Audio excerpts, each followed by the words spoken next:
అన్నాడు డాడీ, ఆ ప్రపంచ పటం ఉందే దాని వెనకాల మనిషి బొమ్మ కనపడిందని. ఏముంది? కన్ను నీటిగా, ముక్కు, ఆ నోరు అన్ని చక్కగా పెట్టేశాను. ఆటోమేటిక్ ఏం తయారైంది తెలుసా? ప్రపంచ పటం తయారైపోయిందని.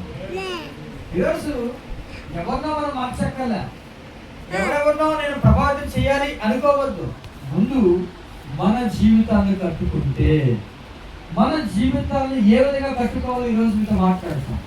మన జీవితాలు కట్టుకున్నప్పుడు మనల్ని చూసి మరొక వ్యక్తి ప్రభువును ఎరిగి, లేకపోతే ప్రభువుని తెలుసుకొని, వాక్యము లేకుండానే మీ యొక్క నా యొక్క నడవడి ద్వారా ప్రభు దగ్గరకు వాళ్ళు రాగలరు. ఈరోజు ఆ వ్యక్తి పేరు జెరుబ్బాబెలు. తీయండి, బైబిల్ తీయండి, జకర్యా గ్రంథం 4వ అధ్యాయం. దేవునికి వాక్యం నుండి జకర్యా గ్రంథం 4వ అధ్యాయం నుండి కొన్ని మాటలు మీకు తెలియజేయాలని ఆశపడుతూ ఉన్నా. ఈ జెరుబ్బాబెలు అనే వ్యక్తి ఎవరు? ఈ జెరుబ్బాబెలు అనే వ్యక్తి ఎందుకు దేవుడు ఆ వ్యక్తిని ఏర్పాటు చేసుకున్నాడు? 6వ వచనం ఉంటది కదా, ఏ మాట చదవండి ఒకసారి. అప్పుడు అతడు నాతో ఇట్లా నేను జెరుబ్బాబెలునకు ప్రత్యక్షమగు యెహోవా వాక్కు ఇదే. చదవండి ఇంకా. శక్తి చేతనైనను బలము చేతనైనను కాక ఆత్మ చేతనే ఇది జరుగునని సైన్యములకు అధిపతియగు యెహోవా సెలవిచ్చెను. చాలండి, ఒకసారి ఆలోచిద్దాం. జెరుబ్బాబెలుకి దేవుడు ఒక మాటను ప్రత్యక్షపరుస్తూ ఉన్నాడు. జెరుబ్బాబెలుకే కాదు, మనందరికీ కూడా ప్రత్యక్షపరుస్తూ ఉన్నాడు. జెరుబ్బాబెలు గురించి మనం ఆలోచిస్తే చాలా విచిత్రమైన పేరు ఇది, జెరుబ్బాబెల్. బాబెల్ అనే మాట విన్నారా మీరు? ఆదికాండం 11వ అధ్యాయంలో కనబడతారు. బాబేలు అంటారు దాన్ని. ఇప్పుడు ఆ పేరుకి జెరు అనే మాట యాడ్ చేశారు, జెరుబ్బాబెల్. అంటే సన్ ఆఫ్ బాబిలోన్ అంటారు ఈ వ్యక్తిని. అంటే బబులోను కుమారుడు. పేరు చూడండి, వెరైటీ ఉంది కదా, బబులోను కుమారుడు. పేరేమో చాలా విచిత్రంగా ఉంది, కానీ దేవుని యొక్క ప్రత్యక్షత అతని కలిగి అంటుంది, ఇది ఇలా జరుగుతుంది, శక్తి చేత కాదు, బలము చేత కాదు, నా ఆత్మ చేతనే జరుగుతుంది. ఎందుకు జెరుబ్బాబెలు ఎవరు అని ఆలోచిస్తే, ఇశ్రాయేలు ప్రజలు, యూదా ప్రజలు, ఇలాగ 2 భాగాలుగా ఉన్న ప్రజల్ని బాగా గమనిస్తే వారి యొక్క చివరి రాజు యొక్క కుమారుడే జెరుబ్బాబెలు. లాస్ట్ కింగ్, ఇశ్రాయేల్ ప్రజలకి లాస్ట్ కింగ్. అంటే వారు బబులోనికి, చెరలోనికి వెళ్ళక ముందు ఆ లాస్ట్ లో పరిపాలన చేసే ఒక వ్యక్తి ఉన్నాడే, ఆ రాజు యొక్క కుమారుడే జెరుబ్బాబెలు. మరి ఏదైతే అలా పేరు పెట్టాడు, బబులోను కుమారుని పేరు పెట్టాడంటే, ఆ రాజుని బబులోను రాజు వచ్చేసి ఇశ్రాయేల్ యొక్క రాజునాడే, యూదా రాజునాడే, ఆ రాజుని చెర తీసుకెళ్ళిపోతాడు. ఎవరు? బబులోను రాజు. తీసుకెళ్ళిపోయిన తర్వాత ఆ 70 సంవత్సరాల కాలంలో మనకు తెలుసు, దానియేలు, షద్రకు, మేషక్, అబేద్నెగో, ఈ టైంలోనే ఆ టైంలోనే ఒక వ్యక్తి పుడతాడు ఆ రాజుకి. ఆ వ్యక్తి పేరే జెరుబ్బాబెలు. మీకు అర్థమైందా? అక్కడ పుట్టాడు. ఎక్కడ పుట్టాడు? బబులోనులో పుట్టాడు. కాబట్టి బబులోను కుమారుని పేరు పెట్టేశాడు ఆ వ్యక్తి. బబులోనులో పుట్టాడు. కానీ బాగా గమనించండి, తల్లిదండ్రులు అతన్ని వ్యతిరేకించిన దేవుడు అతన్ని వ్యతిరేకించలేదు. నువ్వు బబులోను కుమారుడివి అన్నాడు, కానీ దేవుని యొక్క ప్రత్యక్షత అతని మీదకి బలముగా దిగి వచ్చి అంటున్నాడు, శక్తి చేత కాదు, బలము చేత కాదు, నా ఆత్మ చేతనే ఇది జరుగుతుంది. ఇంటికి ఏది జరుగుతుంది? ఏది జరుగుతుంది? ఆ విషయాలు మనం గమనిస్తే చూడండి, ఈ జెరుబ్బాబెల్ని దేవుడు ఎలా వాడుకున్నాడో చెప్తాను నేను. చాలా అద్భుతంగా ఉంటుంది, విచిత్రంగా ఉంటుంది ఈ వ్యక్తి యొక్క విషయం చెప్తే. ఈ జెరుబ్బాబెల్ని దేవుడు ఎలా వాడుకున్నాడంటే, తన మందిరమును కట్టడానికి దేవుడు వాడుకున్నాడు. దేవుని యొక్క మందిరము శిథిలమైపోయింది, దేవుని యొక్క మందిరము పాడైపోయింది, యెరూషలేము మందిరము నాశనం అయిపోయిన టైంలో 70 సంవత్సరాలు ఆ యెరూషలేము అంతా కూడా నాశనం అయిపోతే, బాగా వినండి, దేవుడు జెరుబ్బాబెల్ని మరలా అదే పనికి పంపించాడు. జెరుబ్బాబెలు, యెజ్రా, నెహెమ్యా, జకర్యా, హగ్గై ఈ ప్రవక్తలందరూ కలిసి వీళ్ళు మరలా యెరూషలేముకు వచ్చి వాళ్ళు పాడైపోయిన మందిరాన్ని కడతారు. వాళ్ళందరూ కలుస్తాయి, వాళ్ళందరూ దేవుని యొక్క మందిరాన్ని కట్టడానికి కలుసుకుని వారు ఒక్కొక్క పనిని ఎంచుకుంటారు. కానీ అంతటికి ఓవరాల్ పని ఎవరిదంటే ఈ జెరుబ్బాబెలు. అందుకే దేవునికి వాక్యం తెలియజేస్తుంది, జెరుబ్బాబెలు అంట పునాది వేస్తాడు, అతని చేతులు ఆ రాయిని పెడతాయి, తర్వాత దేవుడు అతనికి తోడుగా ఉంటాడు. శక్తి చేత కాదు, ఇది బలము చేత కాదు, దేవుని యొక్క ఆత్మ చేతనే జరుగుతుంది. ఈరోజు ఒకవేళ మనం అనుకుంటున్నాం మన జీవితాన్ని ఎలా కట్టుకోవాలి, మన జీవితాన్ని ఎలా నడిపించుకోవాలి, ఇది శక్తి చేత అవ్వదు. నీవు శక్తి చేత బ్రతకలేవు, బలము చేత అవ్వదు. నువ్వు జీవించాలి అంటే దేవుని ఆత్మ చేత మాత్రమే సాధ్యపరచబడుతుంది. దేవునికి స్తోత్రము చెప్తామా? రోమపత్రిక 8వ అధ్యాయం 14వ వచనం చదవండి ఒకసారి. రోమపత్రిక 8వ అధ్యాయం 14వ వచనం. దేవుని ఆత్మ చేత ఎందరూ నడిపించబడుదురో వారందరూ దేవుని కుమారులనబడుదురు. ఉందా ఆ మాట? ఉందా? గమనించారా? దేవుని కుమారులయ్యుదురు ఉందన్నమాట. దేవుని కుమారులు. నేను దేవుని పెట్టాను. ఏ విధంగా దేవుని బిడ్డలు అవుతామో తెలుసా? అక్కడ రాయబడింది, దేవుని ఆత్మ చేత ఎంతమంది అయితే నడిపించబడుతున్నారో. దేవుని యొక్క ఆత్మ చేత నడిపించే మనందరికీ కూడా దేవుడు ఒక పేరు పెట్టాడు, నీవు దేవుని కుమారుడవు. శక్తి చేత కాదండి మనం నడిపించబడేది, ఆత్మ చేత బలము చేత కాదు మనం నడిపించబడేది, ఆత్మ చేత. అక్కడ ఉన్న ఆత్మ అనే మాటకి జకర్యా గ్రంథంలో 4వ అధ్యాయము అక్కడ కనబడుతుందా మీకు? ఆత్మ అనే మాట ఎలా ఉందో బోల్డ్ అక్షరాలతో కనబడుతుంది. పాత నిబంధన గ్రంథం 4వ అధ్యాయంలో ఉంటాయి.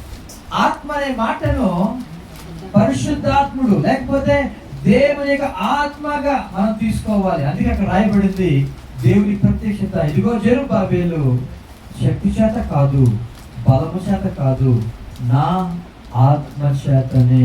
ఎవరి చేత జరుగుతుందంట? దేవుని యొక్క పరిశుద్ధాత్మ చేత. 3 విషయాలు మీకు తెలియజేస్తాను. జెరుబ్బాబెలు గురించి ఇంతవరకు మనం నేర్చుకున్నాం కదా. ఈ జెరుబ్బాబెలు నుండి 3 విషయాలు మీకు తెలియజేస్తాను. బాగా ఈ మాటలు గమనించండి.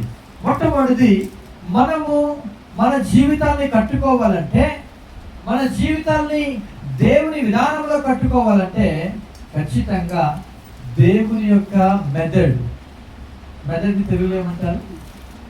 ఆలోచన. దేవుని యొక్క ఆలోచన విధానంలో మాత్రమే మనం కట్టుకోగలము. మొట్టమొదటిది డివైన్ మెథడ్. ఏంటంటే చెప్పండి ఒకసారి అందరూ కలిసి. దైవికమైన ఆలోచన. మనము దైవికంగా నడిపించబడాలి. మన జీవితాన్ని కట్టుకోవాలి, మన గృహాలను కట్టుకోవాలి, మన కుటుంబాన్ని కట్టుకోవాలంటే ఎవరి ఆలోచన తీసుకోవాలో తెలుసా? చాలా మంది ఫ్రెండ్స్ ఆలోచన తీసుకుంటూ ఉంటారు. ఫ్రెండ్స్ మెథడ్స్ వాళ్ళకుంటే మెథడ్స్ చాలా రకాల ఆలోచనలు చెప్తూ ఉంటారు, సలహాలు చెప్తూ ఉంటారు, కుటుంబాలని విడగొట్టే సలహాలు చెప్తూ ఉంటారు.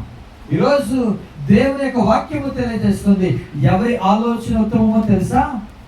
దైవికమైన ఆలోచన.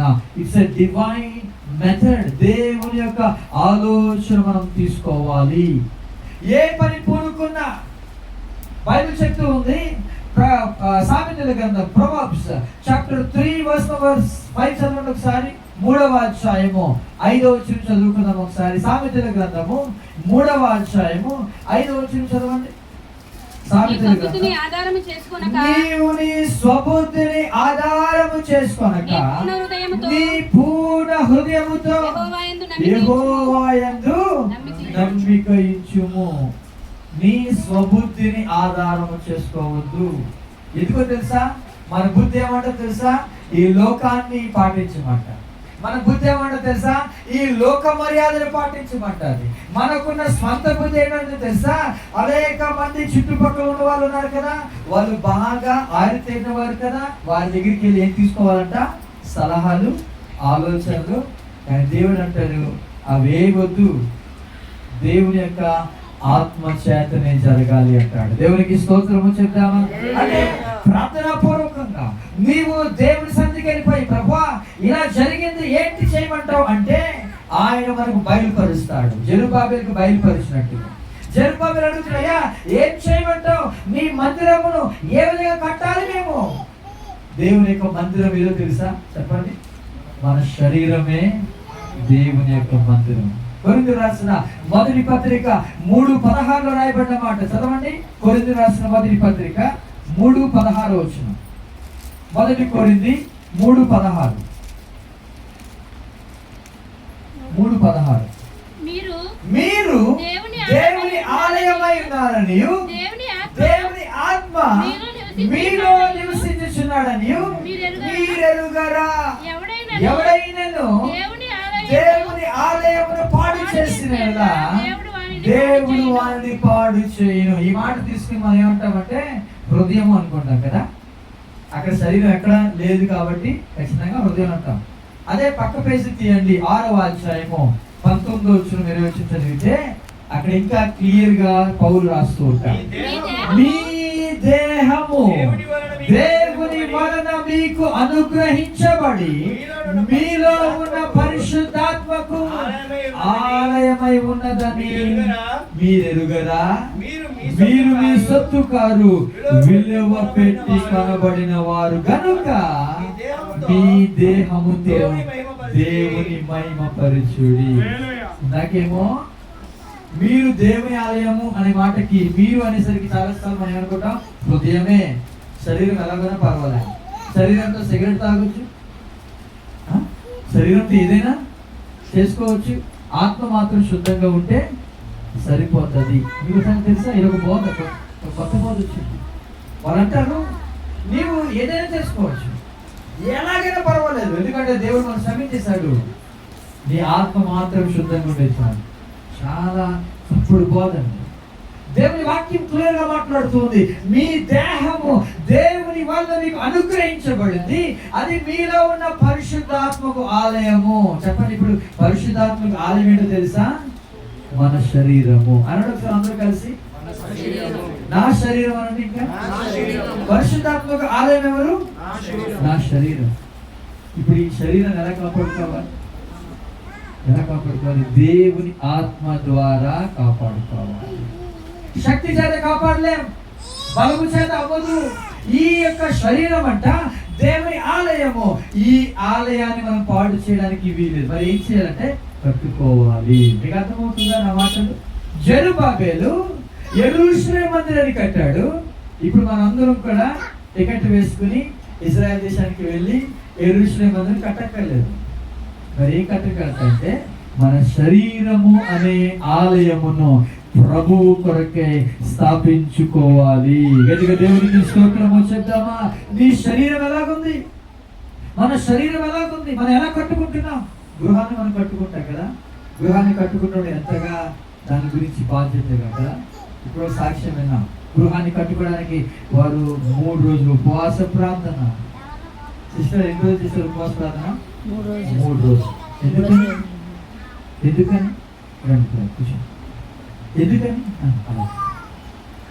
ఎందుకని ఒకవేళ కనుక ఆ యొక్క ఇల్లు కట్టడం ఆగిపోతే ఏమవుతుంది? అది అవమానం కదా. ఉపవాసం ఉండి ఆ గృహం కొరకే వారంతగా కష్టపడ్డారు, అది తప్పట్లేదు, నేను మంచిదే.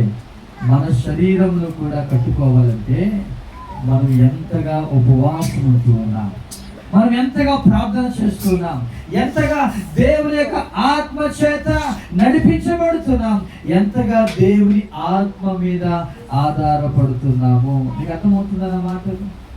నేను చాలా సింపుల్గా మాట్లాడుతున్నాను. మన యొక్క మందిరమును కట్టుకోవాలి. జెరుబాబెలు దేవుని మందిరాన్ని కట్టాడు. ఎందుకు దేవుని మందిరం ఏంటో తెలుసా? నీ దేహము లేతే నా దేహము పరిశుద్ధాత్మ యొక్క ఆలయము. దేవునికి స్తోత్రము చెప్తామా? ఈ మందిరాన్ని కట్టుకోవడానికి ఈ రాత్రి దేవుడు మనతో మాట్లాడుతున్నాడు. ఉపయోగించాల్సిన ఆలోచన ఎవరితో చెప్పమంటారా? దైవికమైన ఆలోచన. డివైన్ గా, శక్తి చేత కాదు, బలము చేత కాదు, నా ఆత్మ చేతనే నీ యొక్క మందిరాన్ని కట్టగలవు. జెరుబాబెలుతో మాట్లాడుతున్నావు. జెరుబాబెలు ఎలా కట్టాలి దేవుని మందిరం అనుకుంటున్నావా? శక్తి చేత కట్టలేవయ్యా అన్నాడు. అదేదయ్యా, శక్తి చేత కట్టలేవా? మేము చాలా మంది ఉన్నాం కదా, మేము ఈ పైక పబ్బులో నుండి వెళ్తాం, మేము వెలుగు కట్టుకుంటామని. అది నీ వల్ల కాదన్నాడు. సరే, బలం ఉంది, మాకు బలం ఉంది, మంచిగా మేము కడతాము, మంచి మంచి ఆ యొక్క వస్తువులు తీసుకొచ్చి కడతాము, టూల్స్ తీసుకొచ్చి కడతామంటే అలా కూడా నువ్వు చేయలేవయ్యా అన్నాడు. మరి ఎలా చేయగలం ప్రభు అంటే ఆయన ఒకే ఒక మాట అన్నాడు, నా ఆత్మ చేతనే. ఎవరి యొక్క ఆత్మ చేత? పరిశుద్ధాత్మ చేత. పరిశుద్ధాత్మకు ఆలయము అని దేనికి వాక్యం చెప్తూ ఉంది. మన శరీరము పరిశుద్ధాత్మకు ఆలయం అయినప్పుడు ఎవరి ఆలోచన తీసుకోవాలి తెలుసా? ఆ పరిశుద్ధాత్మ యొక్క ఆలోచన మనం తీసుకోవాలి. దేవునికి స్తోత్రము చెప్దామా? పరిశుద్ధాత్మ మీద మనం ఆధారపడినప్పుడు మన జీవితాన్ని కట్టుకుంటాం, మన కుటుంబాన్ని కట్టుకుంటాం. మనకిచ్చిన ప్రతి దాన్ని కూడా దేవుడు కట్టుకోవడానికి మనకు సహాయము చేస్తాడండి. దేవునికి స్తోత్రము చెప్దామా? యెరూషలేము మందిరము ఇప్పుడు ఏ మందిరం అండి? మన శరీరము అనే మందిరం. దేవుని యొక్క ఆత్మ మనకు సహాయము చేస్తాడంటే చదవండి రోమపత్రిక 8వ అధ్యాయము 26వ వచనం చదివినట్లయితే, రోమపత్రిక అటువలే ఆత్మయు మన బలహీనతను చూచి, చూసారా? మన బలహీనతను చూసి ఎవరైనా సహాయం చేస్తారా చెప్పండి? మన బలహీనతను చూసి ఇంకా మనల్ని ఏం చేస్తారు? అవమానపరుస్తారు. మన బలహీనతను చూసి ఏం చేస్తారు? చాలా మంది ఇంకా కృంగతీస్తారు. నువ్వు పాపం చేస్తావు, అందుకే ఇది ఈ గట్టి పట్టింది, ఇది పట్టింది, అది పట్టింది అంటారు. కానీ బైబిల్ చెప్తూ ఉంది, ఆత్మ అంట, పరిశుద్ధాత్ముడంట మన బలహీనతను చూసి మనకు సహాయము చేయువాడు. దేవునికి స్తోత్రం చెప్తామా? ఇంకా చదవండి. మనము యుక్తముగా ఎలాగో ప్రార్థన చేయవలనో మనకు తెలియదు, కానీ ఉచ్చరింప శక్యము కాని మూలుగులతో ఆత్మ తానే మన పక్షముగా విజ్ఞాపనము చేయుచున్నాడు. సహాయం మాత్రమే కాదండి, మనము పడిపోతున్నప్పుడు పట్టుకోవడం మాత్రమే కాదు, మనం పడిపోయిన తర్వాత మనం లేపడమే కాదు. సహాయం అంటే అదే, కానీ అదొక్కటే చేయట్లేదండి. కొన్నిసార్లు మనకు ప్రార్థన రాకపోతే, ఏం ప్రార్థన చేయాలో అర్థం కాకపోతే, మన ప్రార్థనని ఆయన తీసుకొని ఆయన తండ్రికి విజ్ఞాపన చేస్తూ ఉన్నాడు. గట్టిగా దేవునికి స్తోత్రము చెప్తామా? ఎంత మంచి పరిశుద్ధాత్ముడు దేవుడు మనకి ఇచ్చాడండి. ఎవరైనా అలాంటి వారు ఉన్నారా? ఈ స్నేహితుడిని మనం ఏం చేయాలి? మనకు దగ్గరగా ఉంచుకోవాలి.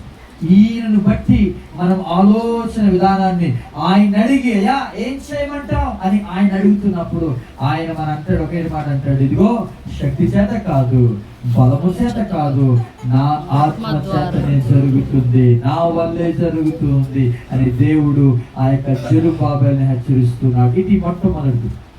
ఫస్ట్ ఏం చెప్పండి? Divine method. డివైన్ మెథడ్, దైవికమైన ఆలోచన. ఈరోజు ఎంతమంది దైవికమైన ఆలోచన తీసుకుంటున్నారు? బైబిల్ ఒక వ్యక్తి ఉన్నాడు, మీరు చదవద్దు కానీ చెప్పేస్తాను. ఒకరు చదివినట్టయితే మొదటి రాజుల గ్రంథం 12వ అధ్యాయం మాటలు ఉంటాయి. నేను చెప్పింది మీరింటికి చదవాలి. ఫస్ట్ కింగ్స్ చాప్టర్ 12లో ఉంటాయి. ఓకే, మొదటి రాజుల గ్రంథం 12వ అధ్యాయంలో మాటలు ఉంటాయి. ఓకే, ఆ వ్యక్తి పేరు చెప్తాను. ఆ వ్యక్తి ఎవరంటే దావీదు యొక్క మనవడు. అతని పేరు రెహబాం. ఏం పేరు చెప్పండి? రెహబాం. పేర్లు చాలా బాగుంటాయి. రెహబాం, ఇంకో ఎక్కినాడు యెరోబాం. అక్కడ పేర్లన్నీ అలాగే ఉంటాయి. రెహబాం ఇతని పేరు. ఎవరంటే సొలొమోను కుమారుడు, దావీదు యొక్క మనవడు. ఒకరోజు ఇశ్రాయేలు ప్రజలందరూ కూడా ఈ రాజు దగ్గరికి వచ్చారు. ఏ రాజు దగ్గరికి వచ్చారు? రెహబాము దగ్గరికి వచ్చాయా అంటున్నారు. అయ్యా మీ నాన్నగారు బతుకున్నప్పుడు మమ్మల్ని బాగా ఇబ్బంది పెట్టాడు, సొలొమోను ఇబ్బంది పెట్టాడు మమ్మల్ని, ఓకే, బాగా ఇబ్బంది పెట్టాడు, మమ్మల్ని కొట్టాడు, మమ్మల్ని గుర్రాలతో దండించాడు. మీరు మాకు అలా చేయకుండా ఉంటే ఓకే మిమ్మల్ని నేనేం చేస్తానంటే మిమ్మల్ని రాజుగానే ఉంచుకుంటాను మేము అన్నారు. బాగా వినండి, ఓకే, అర్థమైందా మీకు? మనం చెప్తున్నాను. రెహబాము దగ్గరికి వచ్చి అయ్యా మీ నాన్నగారు ఇలా చేశారు, మమ్మల్ని సరిగ్గా చూడలేదు, మమ్మల్ని కొట్టారు, మమ్మల్ని దండించారు, కాబట్టి మీరేం చేయాలి? ఇప్పుడు మమ్మల్ని బాగా చూసుకుంటే మీరు మాకు రాజుగా ఉంటారని చెప్పారు. ఇతనన్నాడు 3 రోజుల తర్వాత రండి అన్నాడు. అందరూ వెళ్ళిపోయారు, ఇంటికి వెళ్ళిపోయారు. ఇతనేం చేశాడంటే ఇప్పుడు ఆలోచన తీసుకోవాలి. చిన్నవాడు అప్పుడే రాజుగా వచ్చాడు, ఆలోచన తీసుకోవాలి కదా. ఇప్పుడు ఏం చేశాడంటే పెద్దలు పెద్దలు ఉంటారు కదా, అతను ఆ సంస్థానంలో పెద్దలు అంటే బాగా వృద్ధులు, బాగా వయసు అయిపోయిన ఉంటారు కదా, వాళ్ళు అన్నారు నిజమే మీ నాన్నగారు సరిగ్గా చూడలేదు, నువ్వేం చేస్తావంటే నువ్వు బాగా చూసుకో, వీళ్ళందరూ నీ కిందనే ఉంటారు, నీకు బాగా హెల్ప్ చేస్తారు అని అన్నారు. మంచి ఆలోచన ఇచ్చారు. ఇప్పుడు ఏం చేయాలి? సరైన ఆలోచన తీసుకోవాలి కదా.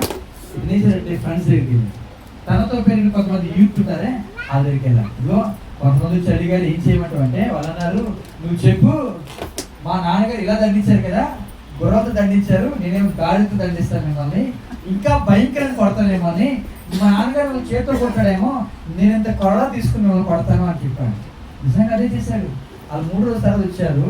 వెళ్ళి అంటాడు మా నాన్నగారు ఎలా చేశారు కదా, మా నాన్నగారి కన్నా నేను భయంకరంగా మిమ్మల్ని శిక్షించబోతున్నాను అన్నాడు. ఇంక వాళ్ళు ఉంటారా చెప్పండి? వాళ్ళు అక్కడి నుండి పరుగు వాళ్ళు మళ్ళీ రాలేదు. యెరొబాము దగ్గరికి వెళ్ళిపోయారు, వారు వేరే రాజు దగ్గరికి వెళ్ళిపోయారు. ఎంతమంది వెళ్ళిపోయారు తెలుసా? 10 గోత్రాల వారు. 12 గోత్రాల్లో 10 గోత్రాలు వేరైపోయాయండి. ఎంతో మంది ఆ యొక్క మాటలకి వారు వెనక్కి వెళ్ళిపోయారు. ఎందుకో తెలుసా? అతను అన్న మాటలకు ఆలోచన ఎక్కడ తీసుకున్నాడు తెలుసా? చక్కగా ఆ పెద్దలు చెప్పిన ఆలోచన తీసుకుంటే తన రాజ్యం తనకు దక్కును. వెళ్ళిపోయి ఎవరు ఆలోచన తీసుకున్నాడు తెలుసా? స్నేహితులు, తనతో పాటు పెరిగిన కుర్రోళ్ళు. ఈరోజు అనేక మంది చేసిన మొట్టమొదటి తప్పని చెప్పమంటారా? ఆలోచన విధానాన్ని సరైన రీతిలో తీసుకోవటంలే. 10th క్లాస్ అయిపోతుంది. 10th క్లాస్ అయిపోయిన తర్వాత ఎలా చదవాలి, ఏం తీసుకోవాలి, వెళ్ళి మంచిగా పెద్దవాళ్ళు అడిగితే బాగుంటుంది. పక్కవాడికి వెళ్ళి నువ్వు ఏ సబ్జెక్ట్ తీసుకున్నావు, నేనే తీసుకుంటాను. ఎవరిని?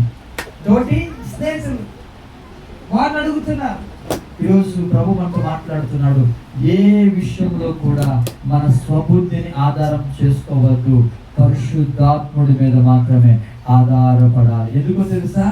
ఈ దేహానికి ఆలయము, ఈ దేహానికి మెయిన్ ఎవరంటే పరిశుద్ధాత్ముడే. ఆయనే ఈ దేహమునకు, ఆయన మనకి ఏమన్నాడంటే ఆయన ఆలయకర్తగా ఉన్నాడు. ఆయన మీద ఆధారపడి మనం ముందుకు వెళ్ళాలి. అందుకే జెరుబ్బాబెలుతో దేవుడు మాట్లాడుతూ ఉన్నాడు. ఇదిగో జెరుబ్బాబెలుకు ప్రత్యక్షమైన యెహోవాకు ఇదే శక్తి చేత కాదు, బలము చేత కాదు, నా ఆత్మ చేత ఇది జరుగును. ఎంతమంది దేవుని దగ్గర ఆలోచన తీసుకుంటూ ఉన్నా? డివైన్ మెథడ్ అంటారు. రెండో దానికి వెళ్ళిపోదాం, సమయము అయిపోతుంది కాబట్టి ముందుకు వెళ్ళిపోతూ ఉన్నా. రెండవదిగా ఎవరి ఆలోచన తీసుకోవాలండి? ఫస్ట్ది దేవుని యొక్క ఆత్మ, దేవుని యొక్క ఆత్మ యొక్క ఆలోచన మనం తీసుకోవాలి.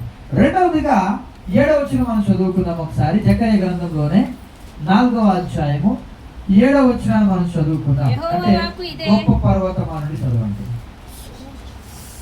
గొప్ప పర్వతమా, జెరుబ్బాబెలును అడ్డగించుటకు నీవు ఏమాత్రపు దానవు, నీవు చదును భూమి వగుదువు, కృప కలుగును గాక అని జనులు కేకలు వేయగా అతడు పైరాయి తీసుకుని పెట్టించును. రెండోది ఏంటో తెలుసా? వచనంలో చదివాం, 7వ వచనం మనం చదివాం. ద డివైన్ అథారిటీ, దైవికమైన అధికారము. ఇది రెండవ, దైవికమైన అధికారం. దైవికమైన ఆలోచన ఒకటే సరిపోదు, దైవికమైన ఆలోచన ఉంటే సరిపోదు, దైవికమైన అధికారానికి అప్పగించుకోవాలి. డివైన్ అథారిటీ అంటారు దీన్ని. మనము డీల్ చేయడం కాదు, మనము ఏ విషయంలో కూడా మనము డీల్ చేయడానికి వీలేదు. ఎవరికి అప్పగించాలి అంటే దేవుని యొక్క ఆత్మకు అప్పగించాలి, అధికారానికి అప్పగించాలి. ఆయన అధికారానికి ఒప్పుకోనము ఆయనని త్రోవలు ఏం చేస్తాడంట, సరళము చేస్తాడు. దేవునికి స్తోత్రము చేద్దామా. అందుకే ఒక పర్వతం అడ్డింది జెరుబ్బాబెలుకి. వెళ్తూ ఉంటే ఒక పర్వతం అడ్డితే వెంటనే అంటున్నాడు, ఓ పర్వతమా, ముందే మాట ఉందా 7వ వచనంలో, ఓ గొప్ప పర్వతమా, జెరుబ్బాబెలు అడ్డగించుటకు నీవు ఏమాత్రపు దానవు. కొన్నిసార్లు మన జీవితాలను కట్టుకుంటున్నప్పుడు కొన్ని ఆటంకాలు కలుగుతూ ఉంటాయి, ఖచ్చితంగా కలుగుతూ ఉంటాయి. గొప్ప పర్వతము అడ్డుతుంది ఇక్కడ. ఓ గొప్ప పర్వతమా, జెరుబ్బాబెలు అడ్డగించుటకు నువ్వు ఏమాత్రపు దానవి. ఇమీడియట్ గా ఏమవుతుంది తెలుసా, చదును భూమి అయిపోతావు అన్నాడు. ఎవరన్నది మాట? ఎవరన్నది మాట? జెరుబ్బాబెలు కాదు, దేవుడే మాట్లాడుతూ ఉన్నాడు. అంటే మనకు అడ్డు వచ్చిన ప్రతిదాన్ని కూడా ఎవరు తొలగిస్తారో తెలుసా, దేవుని యొక్క అధికారానికి అప్పగించుకుంటే ఆయనే చదును భూమిగా చేస్తా అన్నాడు. చదును భూమి అంటే ఏంటి? ఇప్పుడు ఎత్తేగా ఉందనుకో, అడ్డుగా ఉందనుకోండి, అలాగే కిందకి అణిచి వేసి దాని ఒక నేలగా చేస్తాడు. మనందరికీ తెలుసు కదా, ఇశ్రాయేల్ ప్రజలందరూ కూడా ఒక ఒక ఒక ప్రాంతాన్ని వారు పట్టుకోవడానికి వెళ్తుంటే వారికి అడ్డు వచ్చాయి. ఏం చెప్పండి?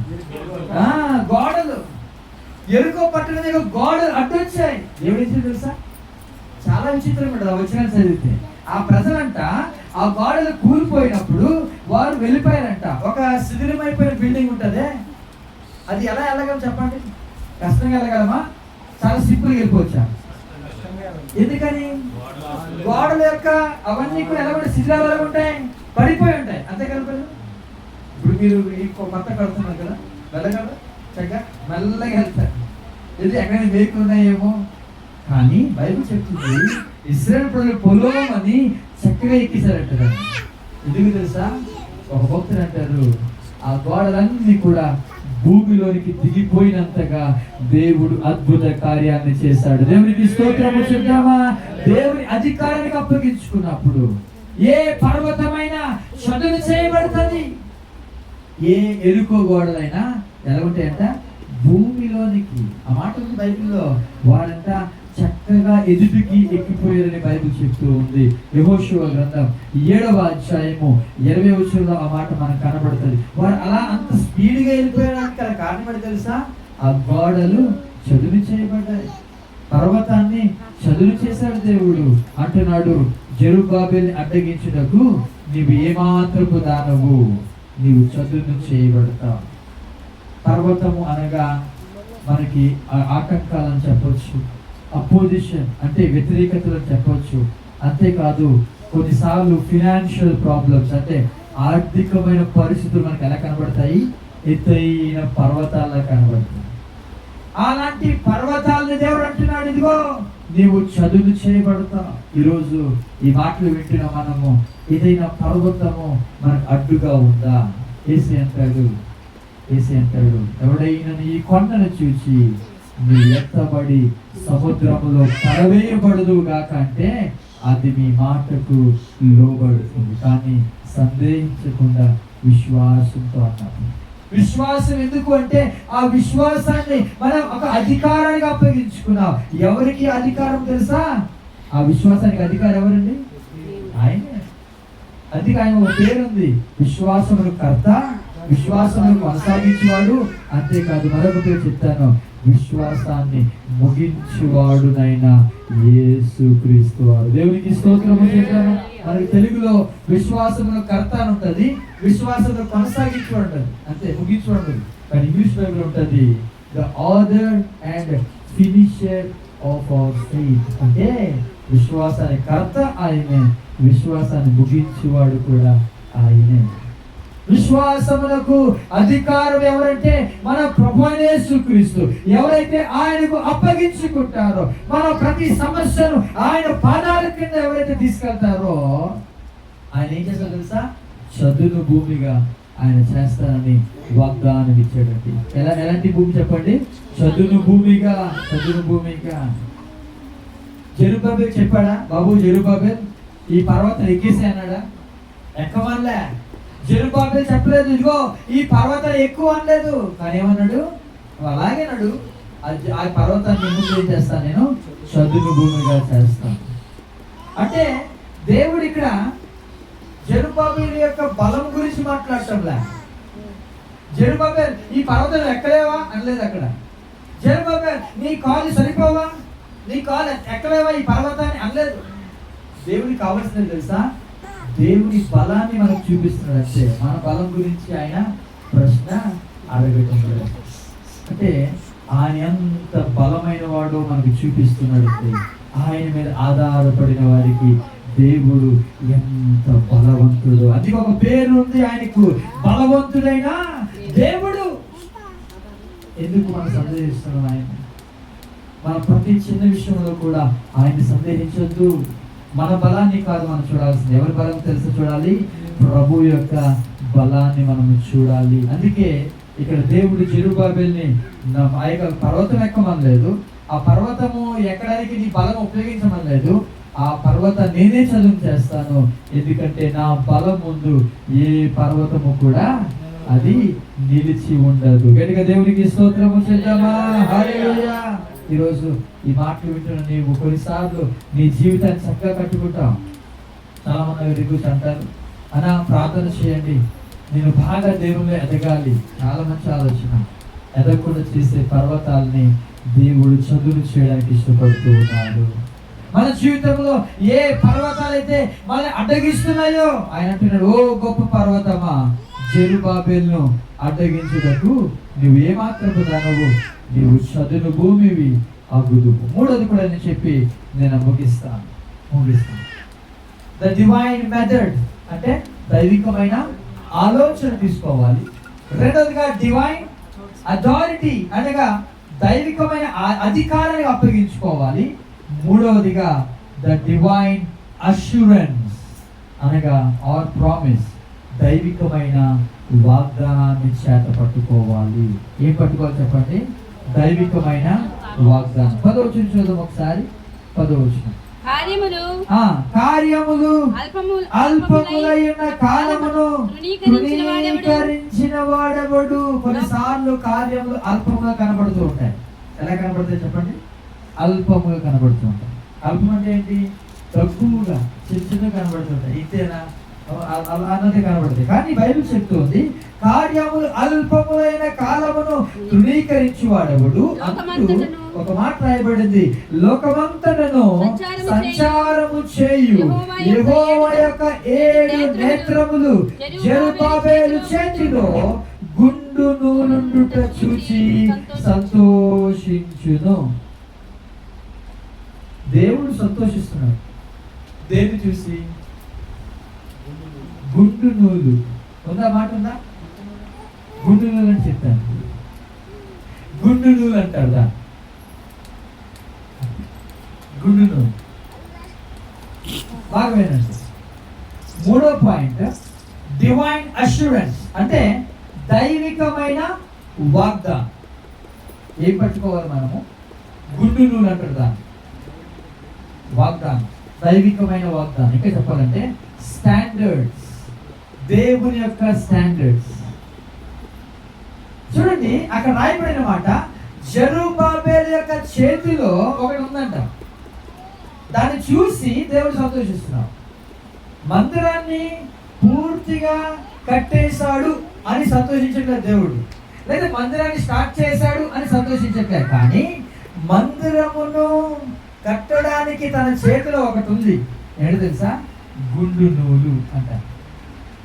ఇప్పుడు బ్రదర్ తెలుస్తుంటారు, బెల్ల చేతిలో ఒకటి ఉంటుంది, దాన్ని పట్టుకుని ఇలా చూస్తారు, కొలుస్తారు. కొలబద్ద అన్నారు. ఆ గాడ్ని ఇలా పెడతారు. అది పెట్టినప్పుడు ఎక్కడైనా వంకర ఉందేమో, లెవెల్ అంటారు, దీన్ని మెజరింగ్ రాడ్ అంటారు, కొలబద్ద అంటారు, గుండు నూలు కూడా అంటారు. ఓకేనా? అదే రౌండ్ ఉంటుందా? రౌండ్ వంకరలాగా ఉంటుంది. ఎస్ దాన్ని పట్టుకుని ఇలా కొలుస్తూ ఉంటారు. అది ఆయుధం. బాగా వినండి. అది ఉంటే మన జీవితంలో అంట దేవుడు సంతోషిస్తాడు. అందుకే అదేంటి? దేవుని యొక్క స్టాండర్డ్ అంటారు, దేవుని యొక్క న్యాయపు త్రాసు అంటారు. ఈ మాట జెరుబ్బాబెలు చేతిలో అది ఉంది. జెరుబ్బాబెలు మందిరాన్ని అంతా కూడా కట్టేస్తున్నాడు అని దేవుడు సంతోషించలేదు. మందిరం అంతా కూడా మొదలు పెట్టేశాడు, పునాదిగా వేశాడు, అందుకే నేను సంతోషిస్తున్నాను దేవుడికి వాక్యం చెప్పట్లేదు. యెహోవా నేత్రాలంట జెరుబ్బాబెలు చేతిలో గుండు నూలును చూసి దేవుడు సంతోషిస్తాడంటే మన చేతిలో ఉండాల్సింది స్టాండర్డ్స్, అంటే దేవుని న్యాయ విధులు. దేవుని యొక్క న్యాయ విధులు ఎప్పుడైతే మన చేతిలో ఉంటాయో అంటే దేవుని యొక్క న్యాయమును మనం పట్టుకొని వెళ్తున్నప్పుడు, దేవుని యొక్క వాగ్దానములు మనం పట్టుకొని వెళ్తున్నప్పుడు, ఎందుకో తెలుసా, దేవుని వాగ్దానాల్లో దేవుని యొక్క న్యాయము దాగి ఉన్నది. దేవునికి స్తోత్రము చెప్తామా. దేవుని యొక్క ప్రామిస్. రాత్రి మన చేతులు ఏమున్నాయి? అనేకమైన అన్యాయపు గుండులు మార్కెట్లో ఎక్కువ కనబడతాయి కదా. గుండు అంటే రాళ్ళు ఉంటాయి కదా, కేజీ రాయి, తర్వాత ఎన్ని చేస్తారో వాళ్ళు చీటింగ్ చేస్తూ ఉంటారు కదా. అది కొంతమంది చేస్తారు, చక్కగా ఒక న్యాయంగా కొలుస్తూ ఉంటాను. నేను ఒక మార్కెట్కి వెళ్తాను మా ఇంటి దగ్గర. ఆవిడ ఆ వెజిటేబుల్స్ వేసిన తర్వాత నిజంగా ఆవిడ చేసింది నేను చూస్తాను, అలాగా కానీ చాలా సంతోషిస్తాను. ఒక్క చిన్నది కూడా ఉండకూడదు చేస్తుంది. అంటే కేజీ అంటారు, కేజీ అనుకోండి, కేజీ 30 గ్రాములు కూడా ఉండకూడదు చేస్తుంది. 30 గ్రాములు ఉండదు, 999 కూడా ఉండదు, కరెక్ట్గా కేజీ ఉంటుంది, అలా పెడుతుంది. చాలా మంచిగా నేను చూస్తూ ఉంటాను. ఎప్పుడు చాలా మంది దగ్గరికి వెళ్ళినప్పుడల్లా వాళ్ళు కేజీ 50 గ్రాములు ఎక్స్ట్రా ఉంటుంది, కొన్నిసార్లు 100 గ్రాములు ఉంటుంది, ఇంకా తీయలేరు, అలా ఉంచేసి వెళ్ళిపోతారు. కానీ ఈవిడ మాత్రము అంత కేజీకి చిన్నది కూడా తగలకుండా, మేబీ 2 గ్రాములు ఉంటుందేమో పర్లేదు, కానీ చిన్నది కూడా తేడా లేకుండా అంతవరకు తీసే వరకు పెడుతూనే ఉంటుంది. కనుక నేను చాలా సంతోషించి దేవుడు కూడా ఇలాంటి వారిని చూసి ఇష్టపడుతున్నాడు కదా. న్యాయాన్ని అనుసరించే వారిని చూసి దేవుడు ఇష్టపడుతున్నాడు. న్యాయపు గుండె అంటారు దీన్ని. చదవండి సామెతల గ్రంథం 11వ అధ్యాయం 1వ వచనం చదువుదామా. సామెతల గ్రంథం 11వ అధ్యాయం 1వ వచనం ముగించేస్తాను. 8-7 అవుతుంది టైం. దొంగత్రాసు యెహోవాకు హేయము, ఉందా మాట, సరైన గుండు ఆయనకి ఇష్టము. సరైన గుండు అనే మాటకి తల లేకపోవడం కాదు, ఇది గుండు అనే మాటకి అర్థము ఈ తూకపు రాయి ఉంటుంది అది. బైబిల్ని సాధన చదువుతూ ఒక ఆవిడ ఏమంటది, టిఫిన్ కొట్టి పెట్టుకుందంట. పాస్టర్ గారు అడిగారంట, ఏమా ఈ టిఫిన్ కొట్టి పెట్టుకున్నాం ఏంటంటే దేవుడు అంతా మాట్లాడని చెప్పిందంట. ఏమనంటే నోవాహు అట్లు చేశాను ఉంది కదా బైబిల్లో. అంటే నోవాహు అట్లు చేసిన మాట బైబిల్ ఉంటుంది. అట్లు అంటే ఆవిడ అట్లు అనుకుని దోశలు షాప్ పెట్టుకుందంట ఆవిడ. బైబిల్లో నోవాహు అట్లు చేసిన మాటకి అర్థం ఏంటంటే నోవాహు ఆ ప్రకారం చేశాను అనే మాట. ఓకే, ఇలాగా ఈ మాట సరైన గుండు అనే మాట సరికి ఈ తల లేకపోవడం కాదు, ఇది గుండు అనే మాటకి అర్థము తూకపు రాయి ఉంటుంది, దాని గురించి మాట్లాడుతున్నారు. సరైన తూకపు రాయి. ఇక రాయబడిన మాట చూడండి, దొంగత్రాసు యెహోవాకు హేయము, సరైన గుండు ఆయనకి ఇష్టము. అంటే మన జీవితాన్ని ఎలా నడిపించుకోవాలో చెప్తూ ఉన్నాడు.